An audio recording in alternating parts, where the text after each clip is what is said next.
Strategy কি? মার্কেটে আমরা যেই স্ট্র্যাটেজিতে ট্রেড নেই, মার্কেট কিন্তু ওইভাবেই চলে। মার্কেটের নিজস্ব কোনো প্যাটার্ন বা স্ট্র্যাটেজি নেই, আমরা মার্কেটকে চালাইতেছি। সো আপনার এইগুলা অবজার্ভ করতে হবে। আর এই অবজার্ভ করার জন্য আপনার মার্কেটে প্রচুর পরিমাণে সময় অবশ্যই দিতে হবে।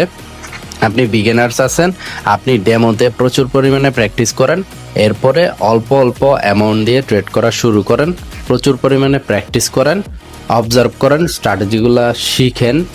যার কাছ থেকে নলেজ নিতে পারেন। ইউটিউবে অসংখ্য নলেজ আসে, সবচেয়ে বড় প্ল্যাটফর্ম। এখান থেকে প্রচুর পরিমাণে আপনার জাস্ট খুঁজে বের করতে হবে কার নলেজটা আপনি নেবেন, কার থেকে সহজে আপনি বুঝতে পারতেছেন। এরপরে দেখবেন আপনি যখন এই রোডম্যাপটা তৈরি করে ফেলবেন, একটা সময় গিয়ে আপনিও এই প্রফিটেবল ট্রেডারের কাতারে কিন্তু আইসা যাবেন। আজকে ভিডিওটা এই পর্যন্তই। আল্লাহ হাফেজ।